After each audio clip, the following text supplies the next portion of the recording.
Olá pessoal, vamos juntos mais um vídeo aqui, o professor Miro Santos. Neste vídeo a gente vai falar um pouquinho sobre o catálogo de unidades curriculares aqui da Secretaria de Estado de Mato Grosso do Sul. Então o que é isso? Bom, a gente sabe que o novo ensino médio ele propôs algumas mudanças, algumas alternativas e transformações do que se tinha até então. Então o NEM, que é chamado Novo Ensino Médio, NEM, depois eu vou falar em outros vídeos algumas críticas desse novo ensino médio, porque a coisa não tá fácil não, hein? Mas vamos, vida que segue, a gente vai falar só sobre as unidades. Então, a grande pergunta que a gente quer responder é o seguinte: quais unidades curriculares teremos em 2022 na rede estadual de ensino, no ensino médio? Então é isso. Por quê? Porque assim, o novo ensino médio ele vai ser formado, ele vai, na sua estrutura, por duas partes. A primeira parte é a formação geral básica, que nós chamamos de FGB, que são aqueles componentes curriculares que nós conhecemos e que já estão na escola. A outra parte é a chamada parte flexível, que são os itinerários formativos. Então, esses itinerários formativos eles serão formados na prática, não vamos ver no chão da escola, por unidades curriculares, por alguns componentes. E esse catálogo apresentado aqui, que é o catálogo de unidades curriculares, ele vai apresentar esse desenho, essa estrutura de quais componentes curriculares teremos na parte diversificada, que é a parte flexível, e que os alunos e alunas, nossos estudantes do primeiro, do segundo ou do terceiro ano, poderão escolher. Tá bom? Bom, só para lembrá-los, é importante que os educadores que atuam ou aqueles que vão atuar na etapa do ensino médio conheça minimamente a estrutura curricular e as relações entre os componentes curriculares. Então a gente vai falar e chamar atenção para isso, tá? Vou subir o documento, verificar de onde que sai, né? E a gente tem esse desenho aí. Ó, esse é o documento, catálogo de unidades curriculares. Eu vou deixar na descrição do vídeo um link. Se você fazer uma busca também nos sistemas da sede, você encontra. Então, organizados, organizadores, Hélio Dyer, Davi Santos, Marcia Williams.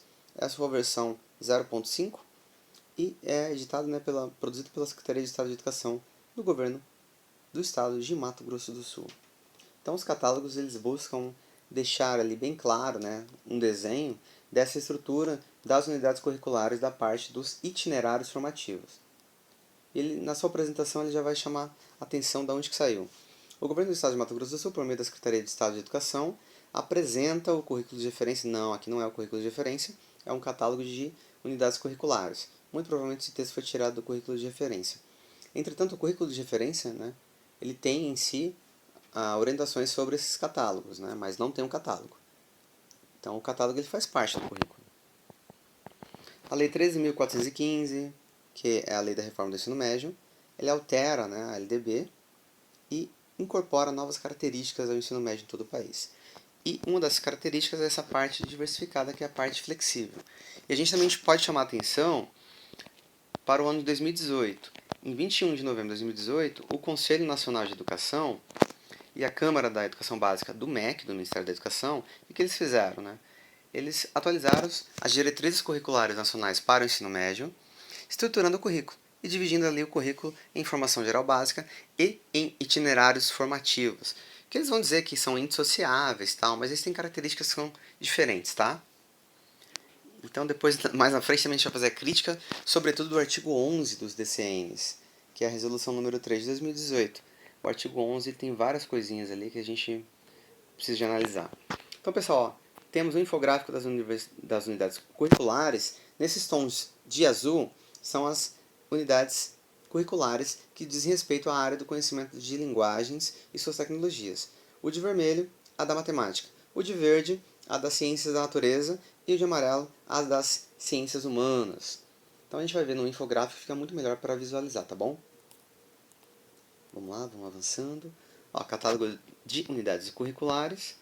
Itinerário formativo integrado 1. Então ele vai chamar integrado porque ele vai compor aí duas áreas, a de linguagem e de matemática. Nesse itinerário formativo integrado 1, em linguagens, temos aí 3 unidades curriculares. Quais são? Eu sou pós-moderno e você? É uma. Fotografia, um clique na solidariedade. É outra. E nas ondas da comunicação. School Rádio. Então esse tem basicamente falando um pouquinho, chamando a atenção da língua portuguesa, da arte e da língua inglesa. Eu senti falta da educação física. Se a educação física ela compõe também o campo das linguagens, por que não tem uma unidade curricular ligada aos esportes, às artes marciais e dança e mais um monte de coisa? Então assim, já temos uma falta aqui. Matemática e suas tecnologias. Matemática, história da matemática, pesquisa e reconstrução do conhecimento. História da matemática e pesquisa? Olha, a gente poderia ter mais sugestões se a gente conversasse com o pessoal ali da educação em matemática, do mestrado em matemática, mestrado profissional, as licenciaturas, os próprios professores de matemática poderiam dar aí N sugestões. Matemática aplicada à economia, matemática aplicada ao dia a dia, matemática do cotidiano, matemática informática, em visualização, formação, interpretação de gráficos, fazer infográficos, e aí vai. Eu acho que ficou muito fraquinho essa unidade curricular da matemática, a gente poderia ter mais sugestões. Em ciência da natureza e suas tecnologias, a gente tem genética, possibilidades e limites, muito provavelmente fortemente ligada à biologia, química medicinal para o século XXI, fortemente ligada à química. E eu achei muito interessante as duas. Entretanto, a química chama atenção, né?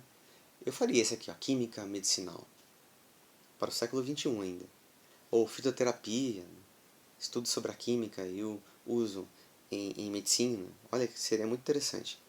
Faltou também outra coisa aqui, física. Se a ciência da natureza ela é formada por física, química e biologia, por que raios a gente não tem física aqui? Poderia ter aí, lançamento de foguetes, física aplicada à astronomia, física do cotidiano, física de materiais, física das construções e das casas, física e a sua parte da elétrica, eletricidade. Cara, a gente poderia ter mais coisas. Só conversar com o pessoal da mestrado em ciências, dá um pulo na UEMS, dá um pulo na UFMS, que a gente teremos N sugestões. Ciências humanas e sociais aplicadas, a gente tem, sobretudo indicativo ali, Guerra do Paraguai, territorialidade, fronteiras e relações de poder. Provavelmente a sugestão para o campo da história, então professores de história, e geografia também por conta da territorialidade. Entretanto, também não gostei muito. Está muito ligado à história, e se a gente pegar a aula de história um professor que trata bem a questão da Guerra do Paraguai, está posto. Esse aprofundamento aqui na área em relação a uma nova unidade curricular, será que seria tão interessante esse tema? Olha, eu teria outros temas aí. Entretanto, vamos deixar o pessoal da geografia e da história fazer sugestões sobre o território, sobre o local, sobre a região, sobre os povos indígenas, sobre o Estado-nação e a sua relação com o Estado de Mato Grosso do Sul, sobre a globalização, sobre geopolítica. Olha, tem muita coisa para ser feita e ser discutida. E aí, ética e eugenia, problemas e limites entre a ética e a ciência. É outra unidade curricular, com uma sugestão para filosofia e sociologia. Eu também não gostei, achei muito ruim essa unidade curricular.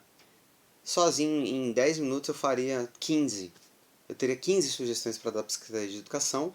Se eu conversar com os professores da UEMS, se eu conversar com os professores da UFMS, se eu conversar com os colegas da ABEX, Associação Brasileira de Ensino de Ciências Sociais, eles terão também muito mais sugestões. Então, não chama atenção. Não que não seja importante, não tem importante, mas olha o jeito que ele está posto. Ética e eugenia. Problemas e limites entre a ética e a ciência. Limites. Limites a gente vai até quando? Vai avançar no aprofundamento. Isso aqui é questão de acadêmico.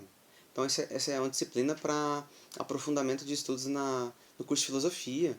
Olha, quais são os limites epistemológicos da filosofia e fazendo menção aos limites epistemológicos da ciência. Epistemologia da ciência. Não chama atenção. Com certeza eu olharia aqui para a fotografia um clique na solidariedade, trocar uma ideia sobre o ensino a partir do uso de fotografias e nas ondas da comunicação School Rádio. Inclusive eu colocaria podcast no meio, gravações e manipulação de mídias e de tecnologias digitais da informação e comunicação. Só que isso poderia ser feito na matemática, você poderia fazer também na ciência da natureza e poderia também fazer nas ciências humanas e sociais aplicadas. Então, das quatro, matemática, ciência da natureza e ciências humanas estão bem fraquinhas, não chama atenção. Eu sou da sociologia, mas eu não faria. Tá muito triste dizer isso. A gente tem que ter mais unidades curriculares. Claro, você tem que chamar atenção para o aprofundamento, que ele é propedêutico. Então vamos aí ter temas das áreas para que você possa aprofundar. Entretanto, esses temas também tem que ter um fomento, tem que chamar atenção. Será que estudar ética e epistemologia da ciência vai chamar a atenção do aluno do primeiro ano e do segundo ano do ensino médio? Eu acho que não vai. Então, pessoal, essas são as unidades curriculares. Tá faltando diálogo. Se eu conversar com a Maria Lima lá da UFMS, ela vai dizer que não foi contactada. Se eu conversar com a Ardália, ela vai falar que também foi muito fraco essa intermediação, essa participação democrática na hora de construir essas unidades e discutir as transformações do ensino médio. Se eu conversar com a Célia da UEMS, a Luciana, também elas falam que não foram contactadas, nem sequer abriram espaço para a UEMS. Então, assim, tá fraco a coisa. A gente tem que abrir isso aí, não pode ser feito dessa maneira. Ninguém foi na escola me perguntar quais sugestões você daria para unidades curriculares que chamassem a atenção dos jovens e ao mesmo tempo pudessem aí melhorar, né, e chamar a atenção também do aprofundamento dos estudos. Não seria nenhuma dessas que estão nas ciências humanas, com certeza. Então, pessoal, mais à frente a gente vai comentar sobre as unidades curriculares lá de São Paulo. Aí vocês vão ver que a coisa está muito mais organizada, está muito mais atrativa, inclusive, já que essa é uma grande divulgação, é uma grande causa, né, ser atrativo para que os alunos pudessem escolher. Porque a grande propaganda do novo ensino médio é a escolha dos jovens, para que eles possam participar nas decisões de seus projetos de vida. Valeu! Se gostou, compartilhe, dê o like, se inscreva no canal. A gente vai avançar com esses temas fazendo a crítica também. Abraço, pessoal!